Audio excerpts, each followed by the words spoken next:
بسم الله الرحمن الرحيم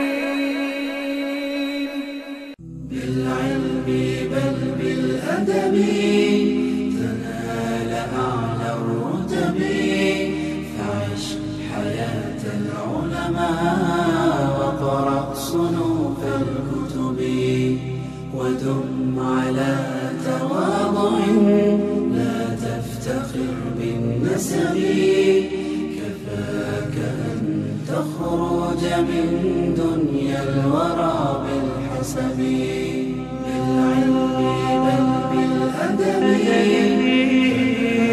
أعلى الرتب عش حياة العلماء وقرأ صنوف الكتب ودم على تواضع لا تفتخر بالنسب كفاك أن تخرج من دنيا الورى بالحسب نعم لكنني من غير أمي. السلام عليكم ورحمة الله وبركاته. الحمد لله نحمده ونستعينه ونؤمن به ونتوكل عليه ونعوذ بالله من شرور أنفسنا ومن سيئات أعمالنا من يهده الله فلا مضل له ومن يضلل فلا هادي له وأشهد أن لا إله إلا الله وحده لا شريك له وأشهد أن محمدا عبده ورسوله أرسله بالهدى ودين الحق ليظهره على الدين كله ولو كره المشركون. اللهم صل على محمد وعلى آل محمد كما صليت على إبراهيم وعلى آل إبراهيم إنك حميد مجيد. اللهم بارك على محمد وعلى آل محمد كما باركت على إبراهيم وعلى آل إبراهيم إنك حميد مجيد. أما بعد فإن أصدق الحديث كتاب الله وخير الهدي هدي محمد صلى الله عليه وسلم وشر الأمور محدثاتها وكل محدثة بدعة وكل بدعة ضلالة وكل ضلالة في النار. أيها الناس اتقوا الله عباد الله. يا أيها الذين آمنوا اتقوا الله حق تقاته ولا تموتن إلا وأنتم مسلمون. يا أيها الذين آمنوا اتقوا الله وقولوا قولا سديدا يصلح لكم أعمالكم ويغفر لكم ذنوبكم ومن يطع الله ورسوله فقد فاز فوزا عظيما. يا أيها الناس اتقوا ربكم الذي خلقكم من نفس واحدة وخلق منها زوجها وبث منهما رجالا كثيرا ونساء واتقوا الله الذي تساءلون به والأرحام إن الله كان عليكم رقيبا. أعوذ بالله من الشيطان الرجيم. بسم الله الرحمن الرحيم. وإذ أخذ ربك من بني آدم من ظهورهم ذريتهم وأشهدهم على أنفسهم ألست بربكم قالوا بلى شهدنا أن تقولوا يوم القيامة إنا كنا عن هذا غافلين. إليك يا ربي قد وجهت حاجاتي وجئت بابك يا ربي برغباتي أنت العليم بما يجري الضمير به يا عالم الغيب علام الخفيات. ആദരണീയരായ പണ്ഡിതന്മാരെ, സഹോദരന്മാരെ, സഹോദരിമാരെ, സുഹൃത്തുക്കളെ, റഹ്മാനും റഹീമുമായ അല്ലാഹു നാം ഇവിടെ ഒരുമിച്ച് കൂടിയതുപോലെ നാളെ അല്ലാഹുവിൻ്റെ വിശാലമായ സ്വർഗത്തിലും ഒരുമിച്ച് കൂടാനുള്ള ഭാഗ്യം നൽകി നമ്മെ അനുഗ്രഹിക്കുമാറാകട്ടെ. ജീവിതത്തിൽ ഇതുവരെയായി സംഭവിച്ചു പോയ വീഴ്ചകൾ കരുണാനിധിയായ അല്ലാഹു അവൻ്റെ കാരുണ്യം കൊണ്ടും ഔദാര്യം കൊണ്ടും നമുക്കേവർക്കും വിട്ടുപുറത്ത് മാപ്പാക്കി തരുമാറാകട്ടെ. നമ്മിൽ നിന്നും മരണപ്പെട്ടു പോയ എല്ലാ സത്യവിശ്വാസികൾക്കും അല്ലാഹു മഗ്ഫിറത്തും റഹ്മത്തും പ്രദാനം ചെയ്യുമാറാകട്ടെ. അവരുടെ ഖബറുകളെ റഹ്മാനായ റബ്ബ് വിശാലമായ സ്വർഗപൂന്തോപ്പാക്കി മാറ്റിക്കൊടുക്കട്ടെ. അവരെയും നമ്മയും നാളെ അല്ലാഹുവിൻ്റെ വിശാലമായ സ്വർഗത്തിൽ ഒരുമിച്ച് കൂട്ടുമാറാകട്ടെ. സഹോദരങ്ങളെ, സ്വാഗത ഭാഷണത്തിൽ ചില കാര്യങ്ങൾ കേൾക്കാനിടയായി. അത് കേൾക്കുന്നത് ആദ്യമായിട്ടൊന്നുമല്ല, എങ്കിലും സ്വാഭാവികമായും മുജാഹിദ് പ്രസ്ഥാനം കേരളക്കരയിൽ പ്രചരിപ്പിച്ചുകൊണ്ടിരിക്കുന്നത് പരിശുദ്ധ ഖുർആനും പ്രവാചകന്റെ ചര്യയും മാത്രമാണ്. അതല്ല പ്രചരിപ്പിക്കുന്നത് എന്ന് ഒരാളും ഇന്ന് വരെ പറഞ്ഞിട്ടില്ല, പറയാൻ അവർക്ക് സാധിക്കുകയില്ല. കാരണം മുജാഹിദ് പ്രസ്ഥാനത്തിൻ്റെ പണ്ഡിതന്മാർ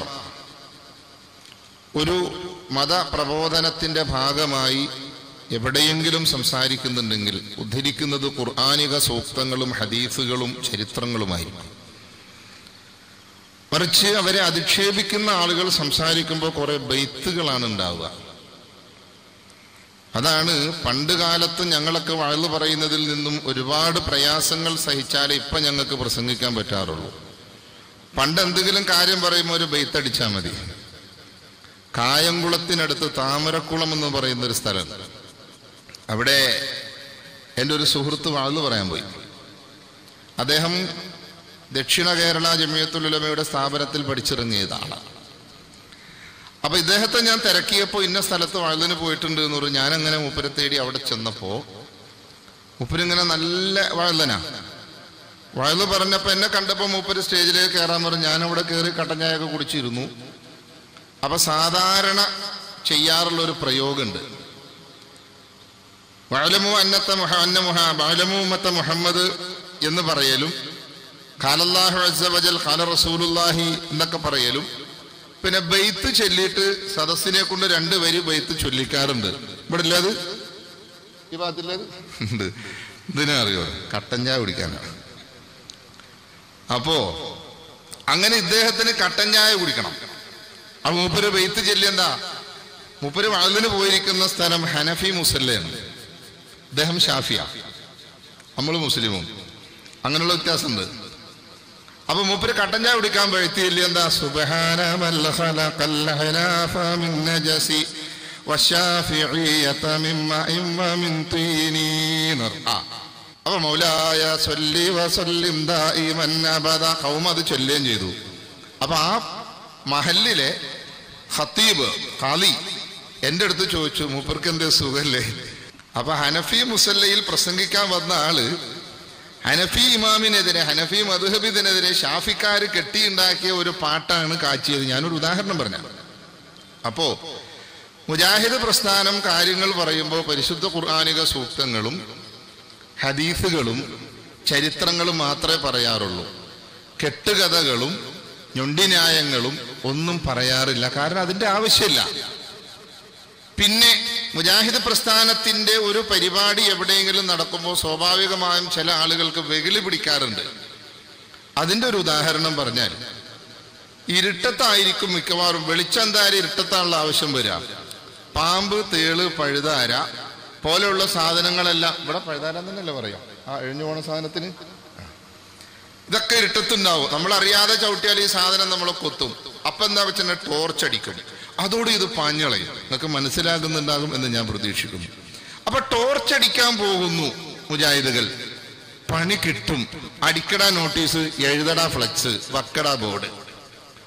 അത് ആ ഗണത്തിൽ തന്നെ നിങ്ങൾ മനസ്സിലാക്കിയാൽ മതി എന്ന് സാന്ദർഭികമായി സൂചിപ്പിക്കുകയാണ്. സഹോദരന്മാരെ,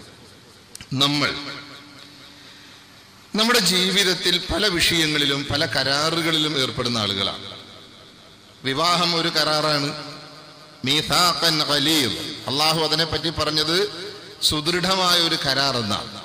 അത് പാലിക്കാൻ നമ്മൾ ബാധ്യസ്ഥരാണ്. പക്ഷെ ഇന്ന് വിവാഹത്തിന്റെ കാര്യത്തിൽ അധികവും നടക്കുന്നത് കാളക്കച്ചവടാണ്. കാളക്കച്ചവടാണ് ഇന്ന് നടക്കുന്നത്. ഇന്ന് വിവാഹം വളരെ കുറഞ്ഞേ നടക്കാറുള്ളൂ. വിവാഹമായി അംഗീകരിക്കണമെങ്കിൽ സ്ത്രീധനം വാങ്ങാതെ നടക്കുന്ന വിവാഹത്തെ വിവാഹമായിട്ട് അംഗീകരിക്കാൻ പറ്റും. സ്ത്രീധനം വാങ്ങുന്നത് സാധാരണ പണ്ടൊരാൾ പന്നിയിറച്ചി നിന്നിട്ട് അഭിപ്രായം പറഞ്ഞ പോലെ, ഒരു ഹോട്ടലിൽ കയറി, ഒരു കാക്ക ഹോട്ടലിൽ കയറി ഇറച്ചി ഓർഡർ ചെയ്തു, കൊണ്ടുകൊടുത്ത സാധനം വേറെ. ഉപ്പരത് കഴിച്ചപ്പോൾ നല്ല ടേസ്റ്റ്, ഒരു പ്ലേറ്റ് കൊണ്ട് തരാൻ പറഞ്ഞു. അതും കഴിച്ചു. ബില്ല് വന്നപ്പോൾ വലിയ ബില്ല്. ഇതെന്താ ഇത് ഇത്ര വലിയ ബില്ല്? അത് ശരി, നിങ്ങൾ കഴിച്ച സാധനം എന്താന്ന് നിങ്ങൾക്ക് ഇല്ല, അത് പന്നിയിറച്ചിയാണ്. ഓ, ഇത്രയും രുചിയുള്ള സാധനമാണല്ലോ പഠിച്ചോനെ, നീ നമുക്ക് ആറാമാക്കിയത് എന്ന് പറഞ്ഞ കോലത്തിൽ ഈ വാങ്ങുന്ന സ്ത്രീധനം വാങ്ങി കല്യാണം കഴിക്കുന്നൊന്നും കല്യാണം എന്ന് പറയാൻ പറ്റുമെന്ന് എനിക്ക് തോന്നുന്നില്ല. ഇതെന്റെ വ്യക്തിപരമായ അഭിപ്രായമാണ്. ആയത്തുണ്ടോ ഹദീസുണ്ടോ ഇൻഷാ അല്ലാഹ് ചോദിച്ചിട്ടോ അന്നേരം പറയാം. അപ്പോ ഇന്ന് നടക്കുന്നത് തെങ്ങും തോപ്പും തമ്മിൽ കല്യാണം, കമ്പനിയും തമ്മിൽ, കാറും തമ്മിൽ, ആണും പെണ്ണും തമ്മിലുള്ള ശരിയായ വിവാഹം നടക്കാറില്ല. ആ ശരിയായ വിവാഹത്തെയാണ് മീസാഖൻ ഖലീലാ വിശുദ്ധ ഖുർആനിലൂടെ അള്ളാഹു പരിചയപ്പെടുത്തിയത്. അതുപോലെ നമ്മൾ വസ്തു വാങ്ങലുണ്ട്, കൊടുക്കലുണ്ട്. ചില ആളുകളോട് നമ്മൾ വാക്കാൽ ചില കരാറുണ്ട് അല്ലേ? ചില കാര്യങ്ങൾ, ഇന്ന കാര്യം ഇന്ന ദിവസം ഇൻഷാ അല്ലാഹ് ഞാനത് ചെയ്ത് തന്നേക്കാം എന്ന് പറഞ്ഞു.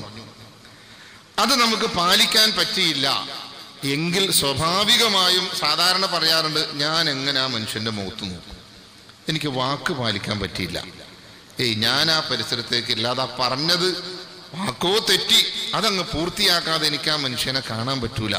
ഇത് സ്വാഭാവികമായും മനുഷ്യ സഹജമായി നമ്മൾ പറയാറുള്ള ഒരു വർത്താനം. മനുഷ്യരുമായി ഒരു കരാറുണ്ടാക്കിയാൽ, മനസ്സിലാകുന്നുണ്ടോ നിങ്ങൾക്ക്? മനുഷ്യരുമായി ഒരു കരാറുണ്ടാക്കിയാൽ ആ കരാറ് പാലിക്കാൻ ഏതെങ്കിലും സാഹചര്യത്താൽ നമുക്ക് സാധിക്കാതെ വന്നാൽ സ്വാഭാവികമായും ഉണ്ടാകാവുന്ന ഒരു പ്രതികരണമാണ്, ഞാനിപ്പോൾ അങ്ങോട്ട് വന്നാൽ ശരിയാവില്ല, എനിക്ക് അയാളോട് പറഞ്ഞ വാക്ക് പാലിക്കാൻ പറ്റില്ല, എനിക്ക് ആ മനുഷ്യന്റെ മുഖത്ത് നോക്കാൻ പറ്റൂല. അത് സ്വാഭാവികമായിട്ടും നമുക്കുള്ള വിഷമം. എന്നാൽ ഈ പ്രപഞ്ചത്തെ മുഴുവൻ സൃഷ്ടിച്ച് സംവിധാനിച്ച അള്ളാഹുവുമായി ചെയ്യുന്ന കരാറ് പാലിച്ചില്ലെങ്കിൽ അതൊരു പ്രശ്നമില്ല. കാരണം ബോധമില്ല. എന്താണ് ഈ ചെയ്യുന്ന കരാറ് എന്നതിന്റെ ബോധം ഇല്ലാത്തത് കൊണ്ടാണ്. ലാ ഇലാഹ ഇല്ലല്ലാഹ് മുഹമ്മദുർ റസൂലുള്ളാഹ് അംഗീകരിക്കുന്ന ആളുകൾ, വായിലനാവ് കൊണ്ട് പറയലല്ല, ജീവിതത്തിൽ പ്രാവർത്തികമാക്കുന്ന ആളുകൾ ഒരു ദിവസം കൃത്യമായി 5 നേരം നമസ്കരിക്കുമ്പോഴും അത് ഫർളല്ലാത്ത സുന്നത്ത് നമസ്കാരങ്ങളിലും അള്ളാഹുവിന്റെ മുമ്പിൽ നിന്നവൻ തക്ബീറത്തുൽ ഇഹ്റാമിലേക്ക് പ്രവേശിച്ചാൽ, എന്താണ് ഇഹ്റാം എന്നതുകൊണ്ട് ഉദ്ദേശിക്കപ്പെടുന്നത്? അതുവരെ ഹലാലായിരുന്ന എല്ലാം ഹറാമാക്കിക്കൊണ്ടുള്ളൊരു മേഖലയിലേക്കുള്ള പ്രവേശനത്തിനാണ് ഇഹ്റാം എന്ന് പറയാം. സാധാരണ നിലക്ക് നമുക്ക് ഭക്ഷണം കഴിക്കാം, വെള്ളം കുടിക്കാം, സംസാരിക്കാം, ഭാര്യ സംസർഗത്തിൽ ഏർപ്പെടാതൊക്കെ നമുക്ക് ചെയ്യാൻ അനുവദിക്കപ്പെട്ടതാണ്. എന്നാൽ തക്ബീറത്തുൽ ഇഹ്റാമിലേക്ക് പ്രവേശിച്ചാൽ, നമസ്കാരത്തിൽ പ്രവേശിച്ചാൽ തിരിഞ്ഞു നോക്കാൻ പാടില്ല, സംസാരിക്കാൻ പാടില്ല, വെള്ളം കുടിക്കാൻ പാടില്ല, ഒന്നും പാടില്ല. ഹക്ക ഹറാമായി. അതാണ് ഇഹ്റാം. മറ്റൊരു മേഖലയിലേക്ക് അനുവദിച്ചത് എല്ലാം ഒഴിവാക്കിക്കൊണ്ടൊരു പ്രത്യേക മേഖലയിലേക്ക് പ്രവേശിക്കുന്നു. അങ്ങനെ പ്രവേശിച്ചു കഴിഞ്ഞാൽ ആദ്യമായി അള്ളാഹുമായി ചെയ്യുന്ന ഒരു കരാറുണ്ട്. ദുആഉൽ ഇഫ്തിതാഹ് എന്നാണ് മദ്രസകളിൽ അത് പഠിപ്പിക്കാറുണ്ട്. അത് കേരളത്തിലെ മുസ്ലിം സമുദായത്തിലെ എ മുതൽ ഇസഡ് വരെയുള്ള എല്ലാ ഗ്രൂപ്പുകളും സംഘടനകളും അവരുടെ എല്ലാ മദ്രസകളിലും പഠിപ്പിക്കാറുണ്ട് കുട്ടികൾക്ക്. ആ മദ്രസയിൽ പഠിപ്പിക്കുന്ന ആ ടൈമിൽ കുട്ടികൾ എങ്ങാനും ഉസ്താദിന്റെ അടി വയന്നിട്ട് പഠിച്ചാലായി. അത് കഴിഞ്ഞാലോ ഇന്നതാണ് ആ കരാറ് എന്ന ചിന്ത ഉണ്ടാകാറില്ല. എന്താണ് അള്ളാഹുവുമായി ചെയ്യുന്ന കരാർ? എല്ലാവർക്കും അറിയാലോ, വജ്ജഹ്തു വജ്ഹിയ ലില്ലദീ ഫതറ അസ്സമാവാതി വൽ അർള ഹനീഫൻ മുസ്ലിമൻ വമാ അന മിനൽ മുശ്രികീൻ ഇന്ന സ്വലാത്തി വനുസുകി വമഹ്യായ വമമാതി ലില്ലാഹി റബ്ബിൽ ആലമീൻ ലാ ശരീക ലഹു വബിദാലിക ഉമിർതു വഅന മിനൽ മുസ്ലിമീൻ. അതിന്റെ മലയാളം എല്ലാവർക്കും അറിയാം. വജ്ജഹത്തു ഞാൻ തിരിച്ചു, വജ്ഹിയ എന്റെ മുഖത്തെ, ലില്ലദീ ഫതറ സമാവാതി വൽ അർള് ആകാശ ഭൂമികളെ സൃഷ്ടിച്ച അല്ലാഹുവിന്റെ നേരെ ഞാൻ ഇതാ എന്റെ മുഖം തിരിക്കിച്ചിരിക്കുന്നു. ഹനീഫൻ ഋജുമനസ്കനായിക്കൊണ്ട്, വക്രതയില്ലാതെ, മസ്അലയുണ്ടാക്കാതെ, തോന്നിയവാസം പറയാതെ, നിഷ്കളങ്ക ഹൃദയനായിക്കൊണ്ടാണ് തിരിഞ്ഞിരിക്കുന്നത്. മുസ്ലിമൻ മുസ്ലിമായിക്കൊണ്ടാണ്. എങ്ങനെയാണ് മുസ്ലിമാവുക എന്ന് ലോകത്തുള്ള മുഴുവൻ മനുഷ്യർക്കും കാണിച്ചു തരാൻ വേണ്ടി അല്ലാഹു സുബ്ഹാനഹു വ തആല തെരഞ്ഞെടുത്തൊരു പ്രവാചകനുണ്ടല്ലോ, ഖലീലുല്ലാഹി ഇബ്രാഹിം അലൈഹിസ്സലാം. ഇദ് ഖാല ലഹു റബ്ബുഹു അസ്ലിം ഖാല അസ്ലംതു ലിറബ്ബിൽ ആലമീൻ. ഖലീലുല്ലാഹി ഇബ്രാഹിം അലൈഹിസ്സലാത്തു വസ്സലാമിനോട് അല്ലാഹു പറയുകയാണ്, ഇബ്രാഹിമേ നീ മുസ്ലിമാവുക, നീ പരിപൂർണമായും സമർപ്പിതനാവുക. ഖാല അസ്ലംതു ലിറബ്ബിൽ ആലമീൻ. ഖലീലുല്ലാഹി ഇബ്രാഹിം അലൈഹിസ്സലാത്തു വസ്സലാം മറുപടി പ്രഖ്യാപിക്കുകയാണ്, റബ്ബേ ഞാനിതാ പരിപൂർണമായും സമർപ്പിതനാകുന്നു, പരിപൂർണ മുസ്ലിമാകുന്നു ഞാനെന്ന് ഇബ്രാഹിം അലൈഹിസ്സലാത്തു വസ്സലാം തന്റെ ജീവിതത്തിലൂടെ പ്രഖ്യാപിക്കുകയാണ്.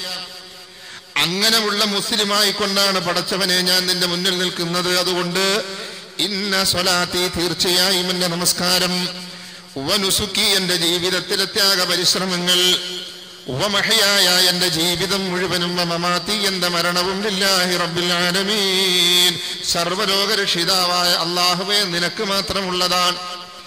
ലാ ശരീക ലഹു അവന് പങ്കുകാരില്ല. വബിദാലിക ഉമിർതു അതാണ് എന്നോട് കൽപ്പിക്കപ്പെട്ടിട്ടുള്ളത്. വഅന മിനൽ മുസ്ലിമീൻ ഞാൻ മുസ്ലിങ്ങളിൽ പെട്ടവനാണ്. ദുആഉൽ ഇഫ്തിതാഹിൽ പറയുന്ന ഒരു വാക്ക്, ലാ ശരീക ലഹു വബിദാലിക ഉമിർതു അവന് പങ്കുകാരില്ല, അതാണ് എന്നോട് കൽപ്പിക്കപ്പെട്ടിട്ടുള്ളത്. എന്നാ കൽപ്പിച്ചത്? ആര് കൽപ്പിച്ചു? എന്ന് കൽപ്പിച്ചു? എന്ത് കൽപ്പിച്ചു?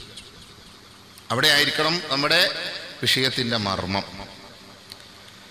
അള്ളാഹുവിന്റെ മുമ്പിൽ ഭൗതിക ജീവിതത്തിൽ അള്ളാഹു അനുവദിച്ച സകല കാര്യങ്ങളും മാറ്റിവെച്ചുകൊണ്ട് ഒരാത്മീയ മേഖലയിലേക്ക് കയറി നിന്നുകൊണ്ട് തുടക്കത്തിൽ അള്ളാഹുവുമായി ചെയ്യുന്ന കരാറാണ്. ഒന്ന്, എന്റെ നമസ്കാരം, എന്റെ ത്യാഗ പരിശ്രമങ്ങൾ മുഴുവൻ, എന്റെ ജീവിതം മുഴുവൻ, എന്റെ മരണവും അള്ളാഹുവെ നിനക്കാണ്. ലാ ശരീക ലഹു അവന് പങ്കുകാരില്ല. വബിദാലിക ഉമിർതു അതാണ് എന്നോട് കൽപ്പിക്കപ്പെട്ടിട്ടുള്ളത്. എപ്പോഴാണ് കൽപ്പിച്ചത്? വഇദ് അഖദ റബ്ബുക മിൻ ബനി ആദമ മിൻ ളുഹൂരിഹിം ദുർരിയതഹും വഅശ്ഹദഹും അലാ അൻഫുസിഹിം അലസ്തു ബിറബ്ബികും ഖാലൂ ബലാ ശഹിദ്നാ അൻ തഖൂലൂ യൗമൽ ഖിയാമത്തി ഇന്നാ കുന്നാ അൻ ഹാദാ ഗാഫിലീൻ. സൂറത്തുൽ അറാഫിലെ 172-ാമത്തെ ആയത്ത് അല്ലാഹു പറയും, വഇദ് അഖദ റബ്ബുക മിൻ ബനി ആദമ മിൻ ളുഹൂരിഹിം ദുർരിയതഹും ആദമിന്റെ മുതുകിൽ നിന്നും, ആദം സന്തതികളിൽ നിന്ന്, അവരുടെ മുതുകിൽ നിന്ന് അവരുടെ ആത്മാക്കളെ നാം പുറത്തെടുക്കുകയും സന്താനങ്ങളെ പുറത്തെടുക്കുകയും അവരുടെ കാര്യത്തിൽ അവരെ തന്നെ നാം സാക്ഷി നിർത്തുകയും ചെയ്ത സന്ദർഭമുണ്ടല്ലോ. അവരുടെ വിഷയത്തിൽ അഥവാ ഭൂമിയിൽ മനുഷ്യരായി ജീവിക്കുന്ന മുഴുവൻ മഖ്ലൂക്കുകളുടെയും വിഷയത്തിൽ അവരെ തന്നെ നാം സാക്ഷികളായി നിർത്തുന്ന സന്ദർഭം ഓർക്കുക.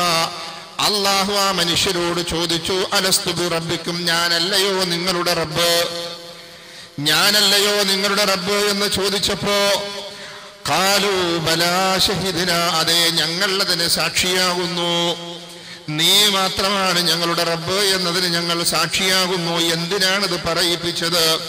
അൻ തഖൂലൂ യൗമൽ ഖിയാമത്തി ഇന്നാ കുന്നാ അൻ ഹാദാ ഗാഫിലീൻ നാളെ ഖിയാമത്ത് നാളിൽ ഇക്കാര്യത്തെ കുറിച്ച് ഞങ്ങൾക്ക് ശ്രദ്ധയില്ലാത്തവരായിരുന്നു എന്ന് പറഞ്ഞു ഒഴിവായി പോകാതിരിക്കാനാണിത് പറയിപ്പിച്ചത്. അപ്പോ ആദം സന്തതികളായ മുഴുവൻ മനുഷ്യ മക്കളുടെയും ആത്മാക്കളെ അള്ളാഹു പുറത്തെടുക്കുകയും ഈ ഖിയാമത്ത് നാൾ വരേക്കും ജനിക്കാനിരിക്കുന്ന മുഴുവൻ വർഗത്തെയും മനുഷ്യവർഗത്തെയും മുന്നിൽ നിർത്തിക്കൊണ്ട് അള്ളാഹു ചോദിച്ചൊരു ചോദ്യമാണ്, അലസ്തു ബി റബ്ബിക്കും, ഞാനല്ലയോ നിങ്ങളുടെ റബ്ബ്?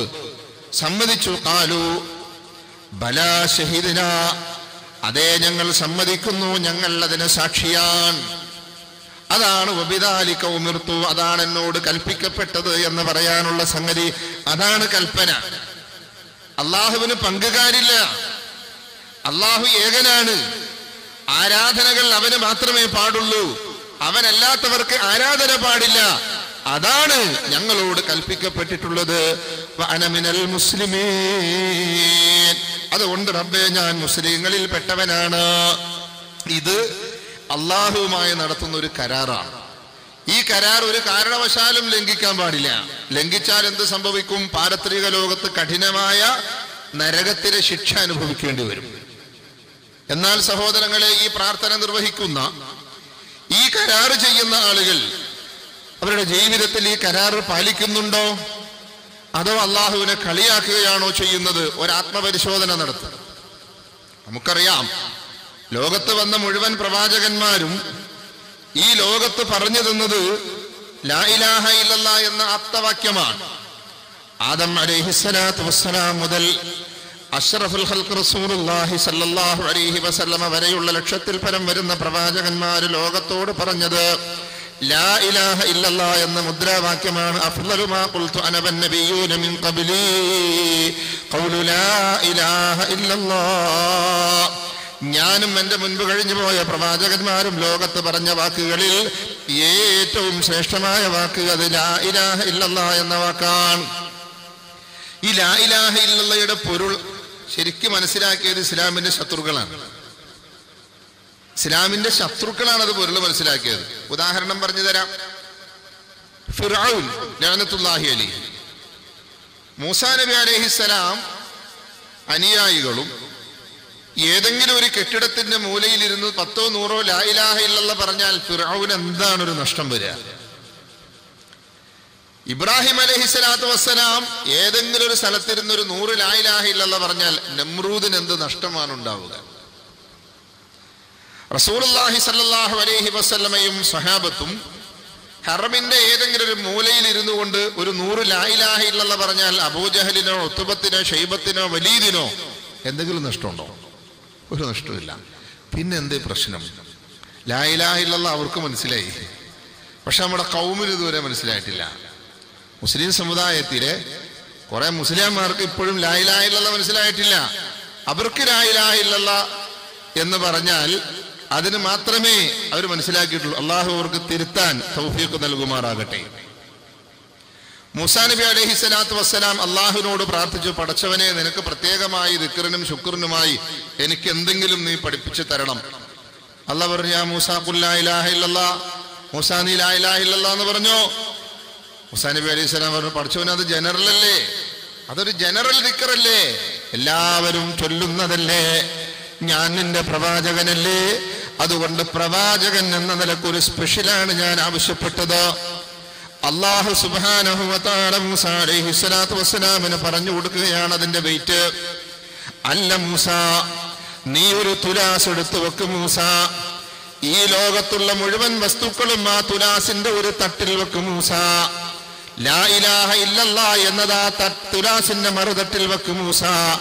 എന്നിട്ടൊന്ന് തൂക്കി നോക്കൂ മൂസ, ലാ ഇലാഹ ഇല്ലല്ലാഹ് വെച്ച തട്ടിനാണ് മൂസ കനം കൂടുതൽ ഉണ്ടാവുന്നത്. അതുകൊണ്ട് പഠിച്ചോ മൂസ ലാ ഇലാഹ ഇല്ലല്ലാഹ്. ഖാല റസൂലുള്ളാഹി സ്വല്ലല്ലാഹു അലൈഹി വസല്ലം അഫ്ളലു ദിക്രി ലാ ഇലാഹ ഇല്ലല്ലാഹ് വ അഫ്ളലു ദുആഇ അൽഹംദുലില്ലാഹ്. അല്ലാഹുവിന്റെ റസൂൽ അതിന്റെ അടിസ്ഥാനത്തിലാണ് പറഞ്ഞത്. അപ്പോ ഈ ലാ ഇലാഹ ഇല്ലല്ലാഹയുടെ വെയിറ്റ് അന്നത്തെ ശത്രുക്കൾക്ക് മനസ്സിലായില്ല. അതുകൊണ്ടാണ് അവരതിനെ എതിർത്തത്.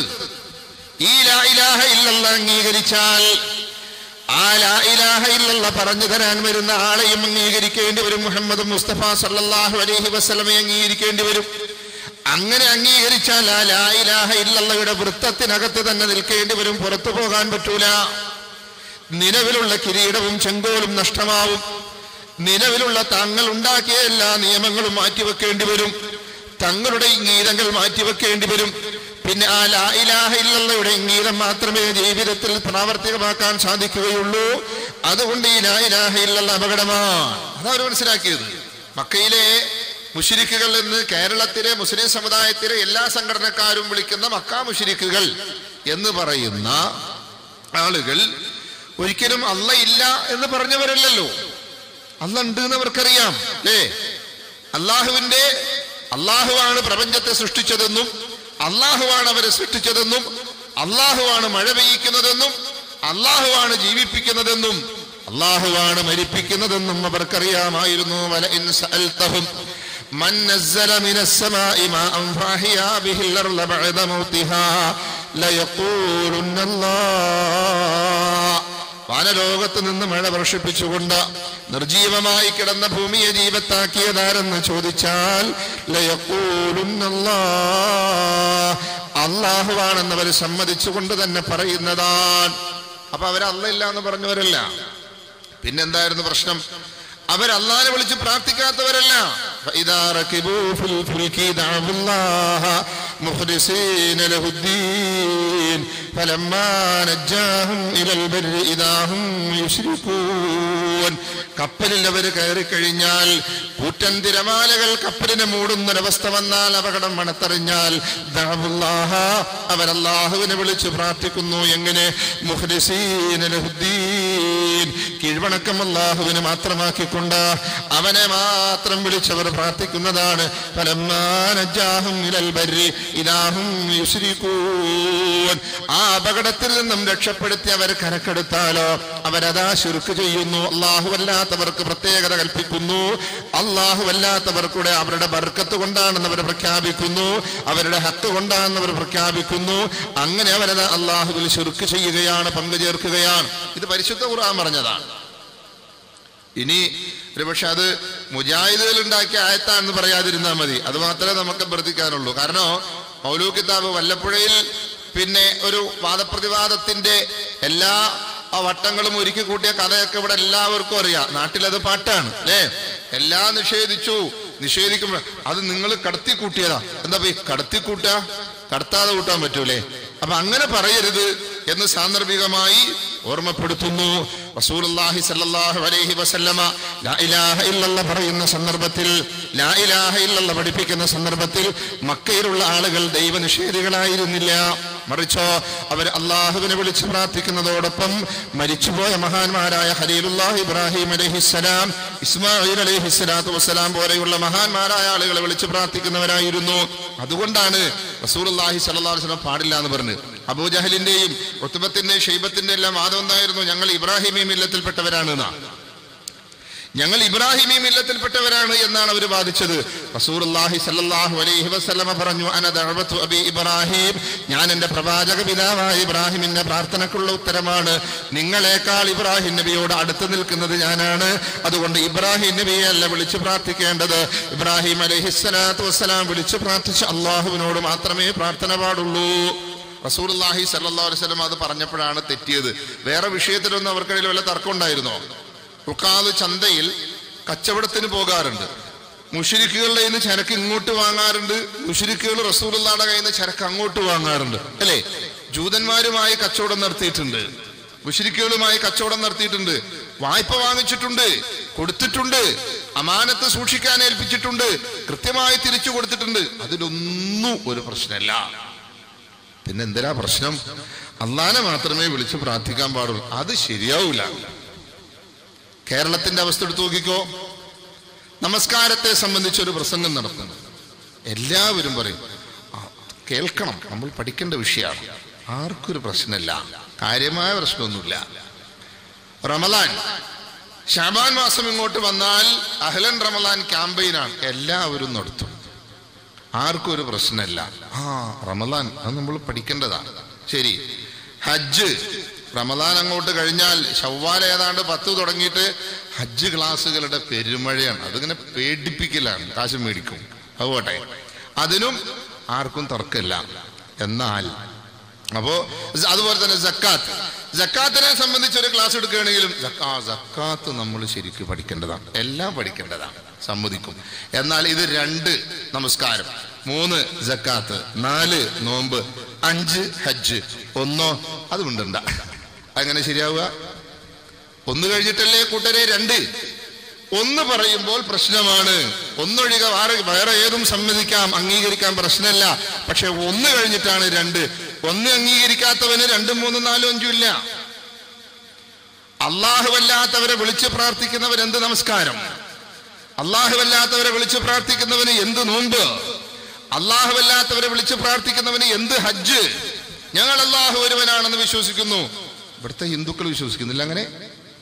ഏതൊരു ഹിന്ദു സഹോദരനെ വിളിച്ചൊന്ന് ചോദിച്ചു നോക്കും, മോനെ ദൈവം എത്ര? 1. അങ്ങനെ പറയും.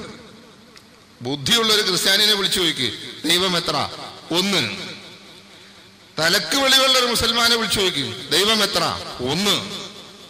ഈശ്വര വിശ്വാസികൾ എന്ന പേരിൽ ലോകത്തറിയപ്പെടുന്ന ഏത് മതവിഭാഗത്തോട് ചോദിച്ചാലും പറയും 1. 2 ഉണ്ട് എന്ന് ആരും പറയില്ല. അതാകെ ഒരാളെ പറഞ്ഞിട്ടുള്ളൂ. അല്ല 2 ഉണ്ട് എന്ന് പറയാൻ ധാർഷ്ട്യം കാണിച്ച ഒരാളേ ഉള്ളൂ. ബാക്കി ആരും ഇത് പറഞ്ഞിട്ടില്ല. അപ്പോ എല്ലാവരുടെയും വിശ്വാസം ശരിയാണോ? അല്ല. നിങ്ങളെ സൃഷ്ടിച്ചതാരാ? അല്ലാഹ്. മഴ പെയ്യിക്കുന്നതോ? അല്ലാഹു. ജീവിപ്പിക്കുന്നതോ? അല്ലാഹു. മരിപ്പിക്കുന്നതോ? അല്ലാഹു. പിന്നെന്താ പ്രശ്നം? പിന്നെന്തിനാ മക്കയിലെ ആളുകളെ മുശ്രിക്കുകളെ എന്നും കാഫിറുകളെ എന്നും വഴിപിഴച്ചവരെ എന്നും കാരുണ്യവാനായ അല്ലാഹു വിളിച്ചത്? അല്ലാഹു കാരുണ്യവാനാണെന്ന കാര്യത്തിൽ ആർക്കും ഒരു തർക്കമില്ല. പിന്നെ എന്തുകൊണ്ട് അവരങ്ങനെ വിളിച്ചു? അവരുടെ വിശ്വാസം ശരിയല്ല. അല്ലാഹു ഏകനാണ് എന്ന് വിശ്വസിച്ചാൽ വിശ്വാസം ശരിയാകുമെങ്കിൽ ലോകത്തുള്ള മുഴുവൻ ആളുകളുടെയും വിശ്വാസം ശരിയാകണം. എന്നാൽ അല്ലാഹു ഏകനാണ് എന്ന് വിശ്വസിക്കുന്നത് മാത്രമല്ല, അല്ലാഹുവിനോട് മാത്രമേ പ്രാർത്ഥന പാടുള്ളൂ, ആരാധന പാടുള്ളൂ എന്ന് വിശ്വസിക്കുകയും പ്രാർത്ഥന ആരാധന അല്ലാഹുവിന് മാത്രം അർപ്പിക്കുകയും ചെയ്തെങ്കിലേ വിശ്വാസം ശരിയാവൂ. അല്ലാത്തവരുടെ വിശ്വാസം ശരിയാവൂല. അല്ലാഹുവല്ലാത്തവരെ വിളിച്ച് പ്രാർത്ഥിച്ചാൽ എന്ത് സംഭവിക്കും? എന്താ പ്രശ്നം? കാഫിറാണെന്ന് സമ്മതിച്ചിട്ടേ മരിക്കൂ. അവൻ കാഫിറാണെന്ന്, മുശ്രിക്കാണെന്ന്, വഴിപിഴച്ചവനാണെന്ന് അല്ലാഹു പറഞ്ഞിട്ടുണ്ട് പരിശുദ്ധ ഖുർആനിലൂടെ. മാത്രമല്ല, മരിക്കുന്നതിന്റെ തൊട്ടു മുമ്പ്, റൂഹ് തൊണ്ടക്കുഴിയിൽ നിന്ന് പോകുന്നതിന്റെ മുമ്പ് ഞാൻ കാഫിറായിരുന്നു എന്ന് മലക്കുൽ മൗത്തിന്റെ മുമ്പിൽ സമ്മതിക്കും, എന്നിട്ടേ മരിക്കൂ. മുജാഹിദ് പ്രസ്ഥാനം ഈ കേരളക്കരയിലെ മുസ്ലിങ്ങളോട് ആദ്യമായും അല്ലാത്തവരോട് രണ്ടാമതായും പറയുന്നത് അതുകൊണ്ടാണ്. അള്ളാഹുവിനെ മാത്രമേ വിളിച്ചു പ്രാർത്ഥിക്കാൻ പാടുള്ളൂ എന്ന തൗഹീദ് കലർപ്പില്ലാതെ അംഗീകരിക്കണം എന്ന് ആവശ്യപ്പെടാനുള്ള കാരണം അതാണ്. മുജാഹിദുകൾക്ക് പ്രത്യേകിച്ച് ഭൗതികമായിട്ടൊരു നേട്ടം ആ വിഷയത്തിലില്ല. മരിക്കുന്നത് എവിടെ വെച്ചും മരിക്കും അല്ലേ? വമാ തദ്രീ നഫ്സും മാദാ തക്സിബു ഗദാ വമാ തദ്രീ നഫ്സും ബിഅയ്യി അർളിൻ തമൂത്. നാളത്തെ ദിവസം താൻ എന്ത് പ്രവൃത്തി ചെയ്യുമെന്ന് ഒരാൾക്കും അറിയില്ല. ഭൂമിയുടെ ഏത് കോണിൽ വെച്ചാണ് താൻ മരിച്ചു വീഴുക എന്നൊരാൾക്കും അറിയില്ല. പക്ഷെ എവിടെ മരിക്കുന്നു എന്നതല്ല പ്രശ്നം, എങ്ങനെ മരിക്കുന്നു എന്നതല്ല പ്രശ്നം, മരിക്കുമ്പോഴുള്ള നിലപാടെന്ത് എന്നതൊരു പ്രശ്നം തന്നെയാണ്. കാരണം അല്ലാഹു നമ്മളോട് പറഞ്ഞത് എന്താ? വലാ തമൂതുന്ന ഇല്ലാ വഅൻതും മുസ്ലിമൂൻ. മുസ്ലിമായിട്ടല്ലാതെ നിങ്ങൾ മരിച്ചു പോകരുതേ. മുസ്ലിമായിട്ട് മരിച്ചാൽ സ്വർഗമുണ്ട്, കാഫിറായിട്ട് മരിച്ചാൽ നരകമുണ്ട്. അതുകൊണ്ടാണ് അല്ലാത്തവരെ വിളിച്ച് പ്രാർത്ഥിക്കരുത് എന്ന് ഇസ്ലാം ലോകത്തോട് പറയാനുള്ള കാരണം. പരിശുദ്ധ ഖുർആനിൽ സൂറത്തുൽ അറാഫിൽ അല്ലാഹു അല്ലാത്തവരെ വിളിച്ച് പ്രാർത്ഥിക്കുന്ന ആളുകളുടെ മരിക്കാൻ നേരത്തുള്ള അവസ്ഥ അല്ലാഹു പരിചയപ്പെടുത്തുന്നുണ്ട്. ഒരാൾ മരിക്കാൻ കിടക്കുമ്പോൾ അവസ്ഥ എന്താ സഹോദരന്മാരെ? ഒരു സമുദ്രത്തിലെ വെള്ളം മുഴുവൻ കിട്ടിയാലും കുടിച്ചു തീർക്കാനുള്ള ദാഹം ആ മനുഷ്യനുണ്ടാകും. പക്ഷെ വെള്ളം കൊടുക്കാറില്ല. ഉണ്ടോ? പഞ്ഞി ഇങ്ങനെ വെള്ളത്തിൽ മുക്കിയിട്ട് ഇങ്ങനെ ചുണ്ട് നനച്ചു കൊടുക്കും. ഏതായാലും മരിക്കും. ഒരു ഗ്ലാസ് വെള്ളം കൊടുത്തൂടെ? കൊടുത്താ കുടിക്കും. കൊടുത്തവരെല്ലാം കുടിച്ചിട്ടുണ്ട്. കൊടുക്കണം. കല്ലാ ഇദാ ബലഗത്തി തറാഖി വഖീല മൻ റാഖ വളന്ന അന്നഹുൽ ഫിറാഖ വൽതഫത്തി സാഖു ബിസാഖ إلى ربك يومئذ المساق കണങ്കാലും തമ്മിൽ കൂടിപ്പിണരുമ്പോ, റൂഹ് തൊണ്ട കുഴിയിലെത്തുമ്പോ, ഇത് തന്റെ റബ്ബിങ്കിലേക്കുള്ള മടക്കമാണെന്ന് മനസ്സിലാകുമ്പോ, അറ്റകൈ പ്രയോഗിക്കാൻ ആരാണുള്ളതെന്ന് ചോദിക്കപ്പെടുമ്പോ, ആ സന്ദർഭത്തിലാണ് മലക്കുൽ മൗത്ത് അലൈഹിസ്സലാത്തു വസ്സലാം വന്നുകൊണ്ട് ഒരു കാര്യം ചോദിക്കുകയാണ്. അല്ലാഹു സുബ്ഹാനഹു വ തആല പറഞ്ഞു തരുന്നുണ്ട്, ഹത്താ ഇദാ ജാഅതുഹും റസുലുനാ യതവഫൗനഹും ഖാലൂ ഐനമാ കുൻതും തദ്ഊന മിൻ ദൂനില്ലാഹ് ഖാലൂ ളല്ലൂ അന്നാ വശഹിദൂ അലാ അൻഫുസിഹിം അന്നഹും കാനൂ കാഫിരീൻ. ഹത്താ ഇദാ ജാഅതുഹും റസുലുനാ യതവഫൗനഹും, അല്ലാഹുവിന്റെ ആയത്തുകളെ നിഷേധിക്കുന്ന, അല്ലാഹുവിന്റെ ആയത്തുകളെ ദുർവ്യാഖ്യാനം ചെയ്യുന്ന, അല്ലാഹുവിന്റെ ആയത്തുകളെ തള്ളിക്കളയുന്ന, അല്ലാഹുവല്ലാത്തവരെ വിളിച്ചു പ്രാർത്ഥിക്കുന്ന, അല്ലാഹുവിന്റെ ആയത്തുകളെ കളവാക്കുന്ന, അല്ലാഹുവല്ലാത്തവരെ വിളിച്ചു പ്രാർത്ഥിക്കുന്ന ആളുകളെ മരിപ്പിക്കാൻ വേണ്ടി നമ്മുടെ ദൂതന്മാർ ചെന്നു കഴിയുന്ന സന്ദർഭത്തിൽ ഖാലൂ, ആ മരണദൂതർ അവരോട് ചോദിക്കുന്നു, ഐനമാ കുൻതും തദ്ഊന മിൻ ദൂനില്ലാഹ്, അല്ലാഹുവിന് പുറമേ നീ വിളിച്ചു പ്രാർത്ഥിച്ചവരെല്ലാം എവിടെ പോയടോ? ഇത് എപ്പോഴാ ചോദ്യം? ആ ലാസ്റ്റ് പീരീഡാ, ബെല്ലടിക്കേണ്ട ടൈമായി. ചുറ്റിക എടുത്ത് കൈ പിടിച്ചിട്ട് മണിയിലെടുത്ത് ഒന്ന് നിൽക്കുക, ചീട്ട് കീറാൻ പോവുക. ആ സമയത്ത് വന്നിട്ടാണ് ചോദിക്കുന്നത്, ഇബ്രാഹിംകുട്ടി നീ ബദരിയത്ത് കഴിച്ചിട്ടില്ലേ? ഉവ്വ. കുത്തുബിയത്ത് കഴിച്ചിട്ടില്ലേ? Septic tank? ഉവ്വ. ആ മങ്കൂസോലു കഴിച്ചിട്ടില്ലേ? ആ ഉണ്ട്. വിളിക്കും. നീ യാവൂസ് മുഹിയുദ്ദീൻ കുറെ വിളിച്ചല്ലേ? ആ കുറെയൊക്കെ വിളിച്ചത്. മൂപ്പരൊന്ന് വിളിക്കും. ചീട്ട് കീറാൻ പോവുകയാണ്. നടക്കുവോ? ഇല്ല. ഐനമാ കുൻതും തദ്ഊന മിൻ ദൂനില്ലാഹ്, അല്ലാഹുവിന് പുറമേ നീ വിളിച്ചു പ്രാർത്ഥിച്ചവരെല്ലാം എവിടെ പോയടോ? ബദരിയത്ത് ചെല്ലുന്നില്ലേ? യമം ബിഹി ഹല്ലറദാ വമം ബിഹം മിന്നകിദാ ഖുൽനാദിയും മുസ്തൻജിദാ യാ അഹ്ല ബദർ അശ്ശുഹദാ. ആദിയുണ്ടോ, വ്യാധിയുണ്ടോ, വിഷമമുണ്ടോ, ദുഃഖമുണ്ടോ, സഹായം ചോദിച്ചുകൊണ്ട് നീ വിളിച്ചു പ്രാർത്ഥിച്ചോളൂ. യാ അഹ്ല ബദർ അശ്ശുഹദാ, ബദർ ശുഹദാക്കളെ രക്ഷിക്കണേ എന്ന് നീ വിളിച്ചോളൂ. വസ്റുഫു ആദി സിറാതൻ അൻത സാലികുഹു വല്ലാഹു അഅതഖഹു فأنت مالكه ونجني من لظى فيها مهالكه سلطان كل ولي محي الدين. അങ്ങ് സഞ്ചരിച്ച നേരായ മാർഗത്തിലേക്ക് എന്റെ ഹൃദയത്തിന് ഉൾക്കാഴ്ച നൽകണേ മുഹിയുദ്ദീൻ ശൈഖേ.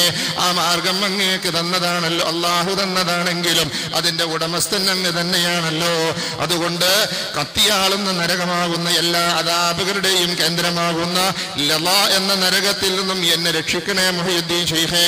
എല്ലാ ഔലിയാക്കന്മാരുടെയും സുൽത്താന മുഹിയുദ്ദീൻ ശൈഖേ എന്നെ രക്ഷിക്കണേ എന്ന് നീ ഖുത്ബിയത്തിൽ വിളിച്ചു പ്രാർത്ഥിച്ചില്ലേ? പൊട്ടാ പ്രാർത്ഥിച്ചു. വിളിക്കടാ.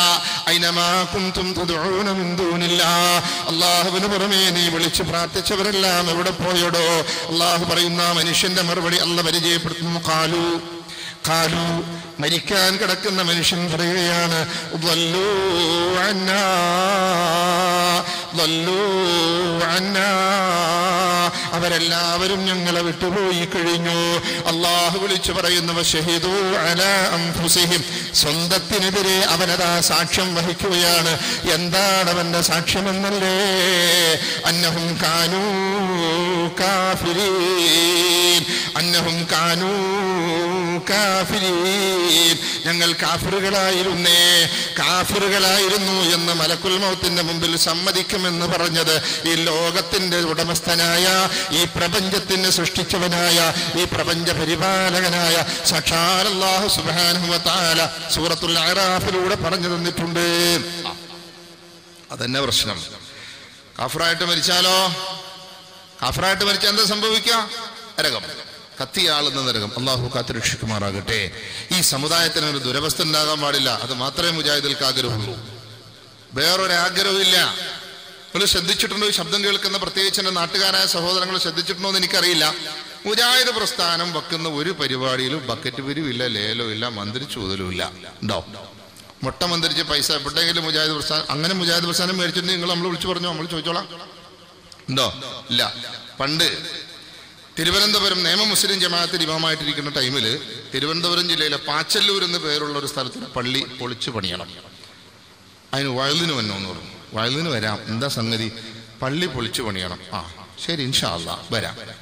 വയല് തുടങ്ങി, ഇന്റർവെല്ലായി. എപ്പോഴാ? ലേലം വിളി. അപ്പൊ ഒരു വലിയ ബൈസൻ മുട്ട കൊടുന്നു വെച്ചു.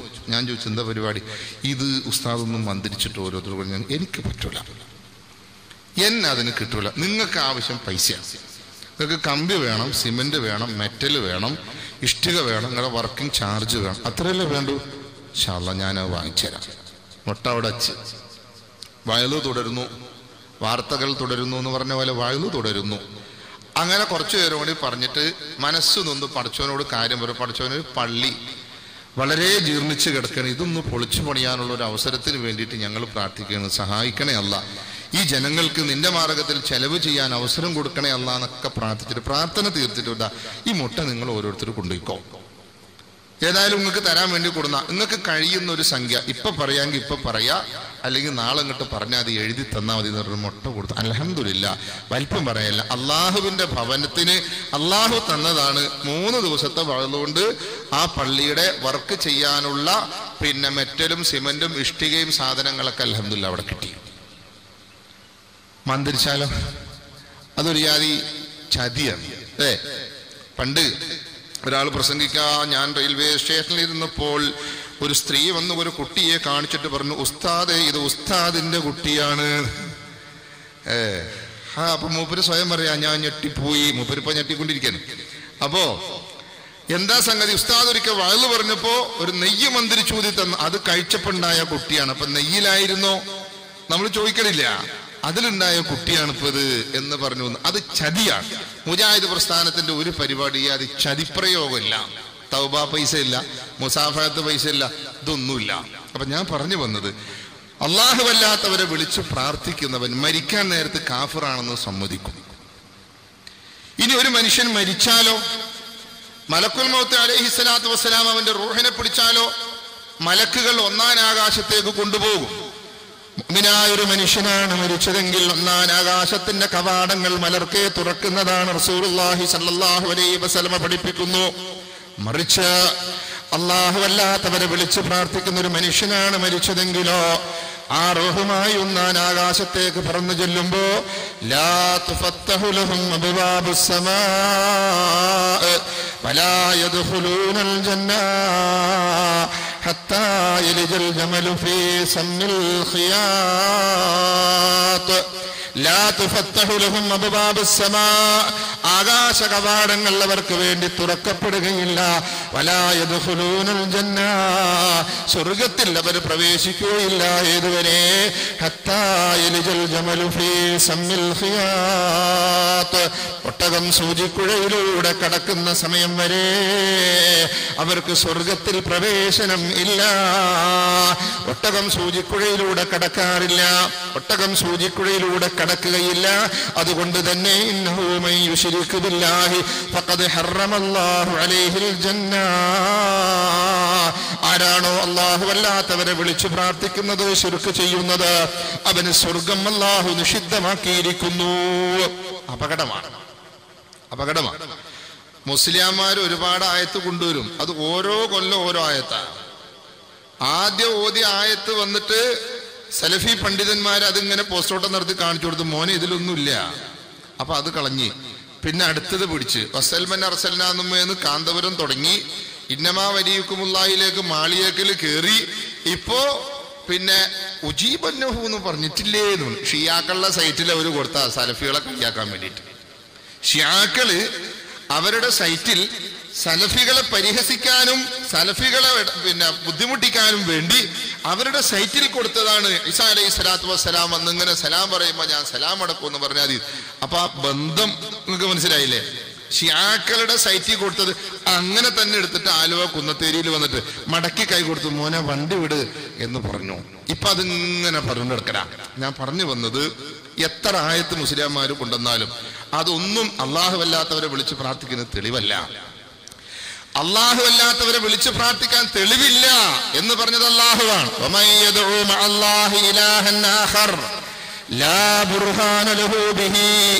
فإنما حسابه عند ربه إنه لا يفلح الكافرون ومن يدعو مع الله إلها آخر ആരെങ്കിലും അല്ലാഹുവോടൊപ്പം മറ്റു വല്ലവരെയും വിളിച്ചു പ്രാർത്ഥിച്ചാൽ ലാ ബുർഹാന ലഹു ബിഹി, അങ്ങനെ അല്ലാഹുവല്ലാത്തവരെ വിളിച്ചു പ്രാർത്ഥിക്കാൻ ലോകത്ത് പ്രമാണങ്ങളില്ല, തെളിവില്ല.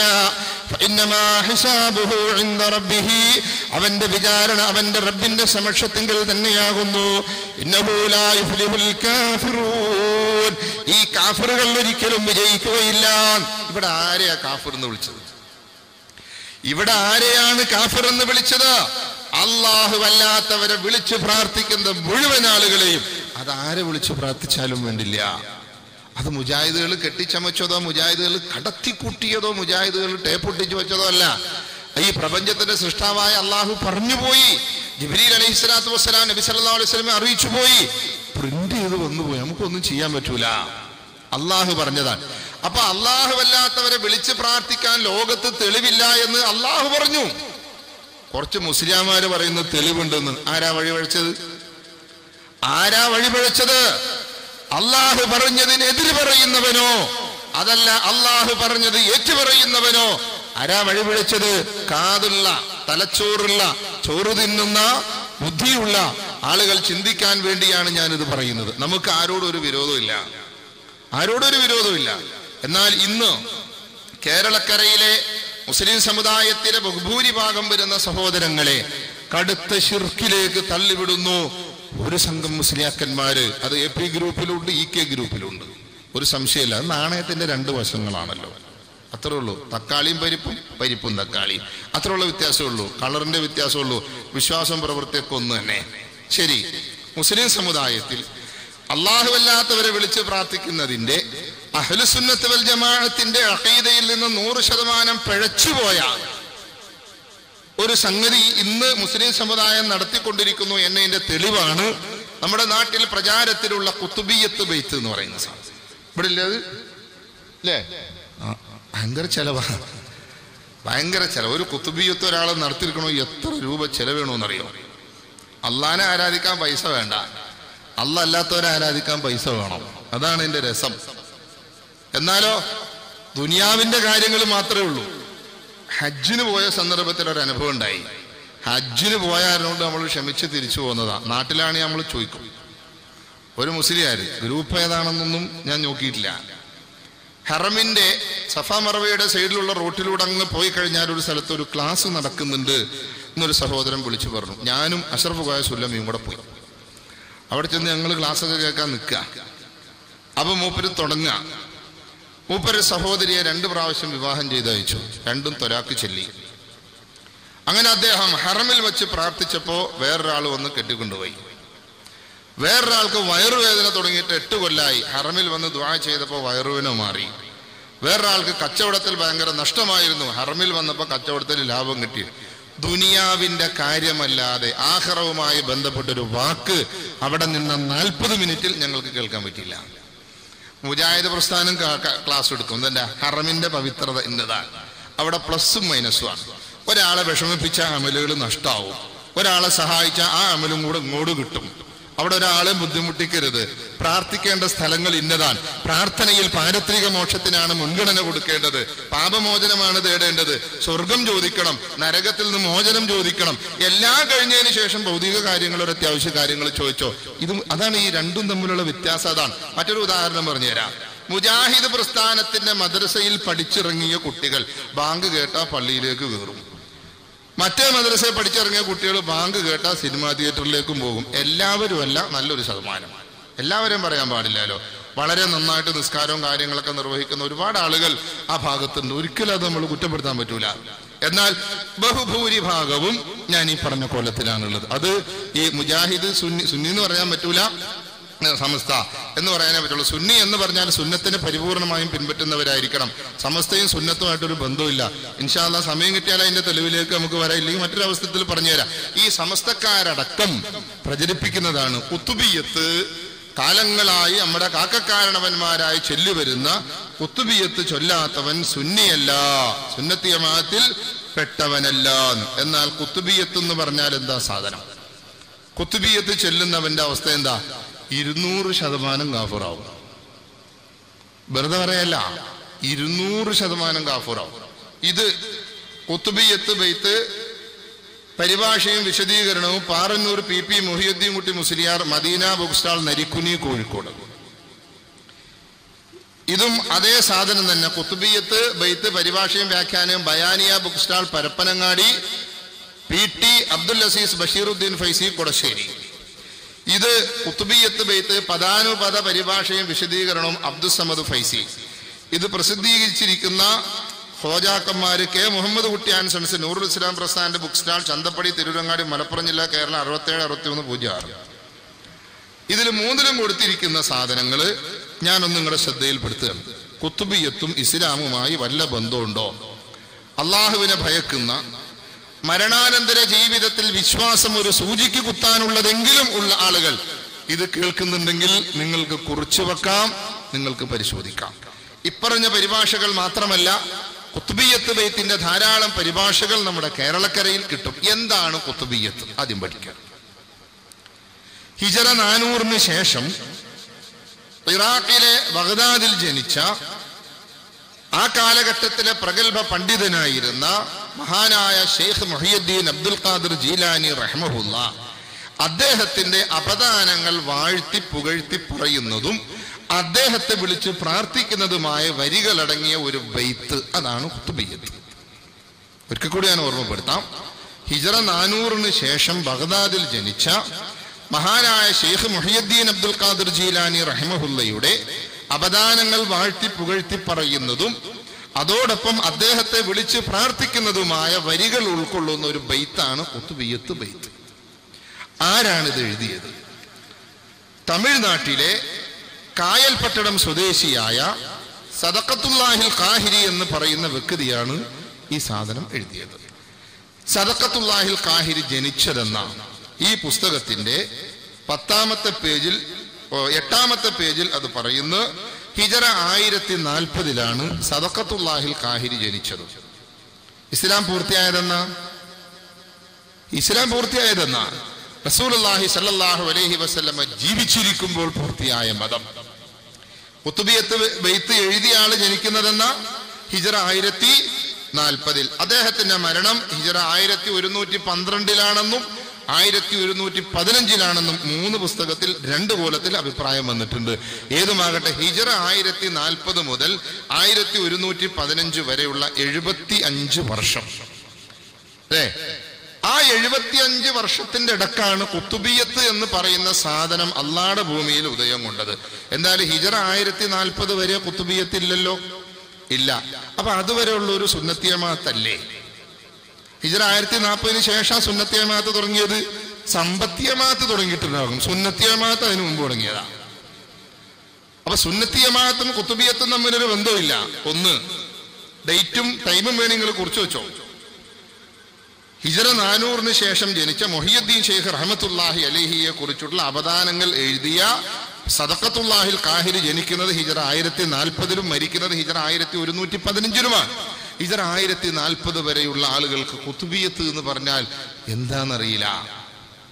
മഹാനായ മുഹിയുദ്ദീൻ ഷെയ്ഖ് റഹ്മത്തുള്ളാഹി അലൈഹി എങ്ങാനും ഭൂമിയിലേക്ക് തിരിച്ചു വരാൻ ഒരു അവസരം അല്ലാഹ് കൊടുത്ത, ഏതെങ്കിലും ഒരു മഹല്ലില് മെമ്പർഷിപ്പ് എടുക്കാൻ വേണ്ടി മൂപ്പര് ചെന്നാൽ, ഇത് സുന്നിയ സുന്നിയോ ഖുത്ബിയ്യത്ത് അല്ലോ, അതെന്താണ് ആ സാധനം മുസ്ലിയാരെ?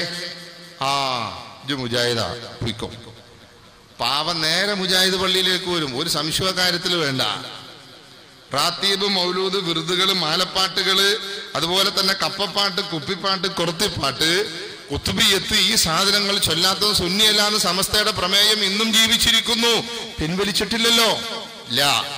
എന്നാൽ ഈ സാധനം ഇസ്ലാമുമായി യാതൊരു ബന്ധവും ഇല്ല എന്ന് മാത്രമല്ല, ഇതിൽ മഹാനായ മുഹിയുദ്ദീൻ ഷെയ്ഖ് റഹ്മത്തുള്ളാഹി അലൈഹിയെ അള്ളാഹുവിന്റെ സ്ഥാനത്തേക്ക് ഉയർത്തുന്നു. അതുകൊണ്ട് അത് ചൊല്ലിയാൽ കാഫിറാവും. ലോകത്തുള്ള ഏതൊരു മനുഷ്യനോട് ചോദിച്ചാലും മഴ പെയ്യിക്കുന്നത് ആരാന്ന് ചോദിച്ചാൽ എന്തായിരിക്കും മറുപടി പറയാ? അള്ളാഹു. ഒരു ഹിന്ദുവിനോട് ചോദിച്ചു, ഈശ്വരൻ, ദൈവം. ക്രിസ്ത്യാനോട് ചോദിച്ചോ, കർത്താവ്. ജൂതനോട് ചോദിച്ചാൽ അങ്ങനെ തന്നെ പറയും. മനുഷ്യന്മാരോടൊക്കെ ചോദിച്ചാൽ അങ്ങനെ തന്നെ പറയും. എന്നാൽ ഖുത്ബിയത്തിന്റെ ആളുകൾ പറയുന്നത് എന്താ? മഴ പെയ്യിക്കുന്നത് മുഹിയുദ്ദീൻ ഷെയ്ഖ. അപ്പൊ ഹിജറ 400 മുമ്പ് വരെ മഴ പെയ്തിട്ടില്ല. മുസ്ലിംമാർ ഇങ്ങനെ സ്പ്രേ അടിക്കലായിരിക്കും, ബാർബർ ഷാപ്പിൽ ഇങ്ങനെ അടിക്കണ പോലെ. ആണോ? ചോറല്ലേ ഈ കൂട്ടർ തിന്നുന്നത്? ആലോചിച്ചു നോക്കാനുള്ള ബോധം പോലും ഇവർക്കില്ലാതെ പോയും. അള്ളാഹു അവർക്ക് തിരിച്ചറിവ് പ്രദാനം ചെയ്യുമാറാകട്ടെ. നമ്മൾ പ്രാർത്ഥിക്കുക. അവർ നമ്മളൊന്നും പറയണ്ട, കാരണം അവർക്ക് തിരിച്ചറിവ് കിട്ടിയിട്ടില്ല. ഹിദായത്ത് അല്ലാഹു കൊടുക്കണം. ഇന്നകലാ തഹ്ദീ മൻ അഹ്ബബ്ത വലാകിൻ അല്ലാഹു യഹ്ദീ മൻ യശാ. നീ ഉദ്ദേശിക്കുന്നവർക്ക് ഹിദായത്ത് നൽകാൻ നിനക്ക് പറ്റൂല, അല്ലാഹു ഉദ്ദേശിക്കുന്നവർക്കേ കൊടുക്കൂ. അപ്പൊ അള്ളാഹു അവർക്ക് തിരിച്ചറിവ് പ്രദാനം ചെയ്യട്ടെ എന്ന് പ്രത്യേകം പ്രാർത്ഥിക്കാം. ഖുത്ബിയത്തിൽ ഈ പുസ്തകത്തിന്റെ പാറന്നൂര് മുഹിയുദ്ദീൻ കുട്ടി മുസ്ലിയാർ പരിഭാഷപ്പെടുത്തിയ ഈ പുസ്തകത്തിലും അതുപോലെ തന്നെ അബ്ദുൽ സമദ് ഫൈസി പരിഭാഷപ്പെടുത്തിയ പുസ്തകത്തിലും ഒരേ അർത്ഥം തന്നെ കൊടുത്ത്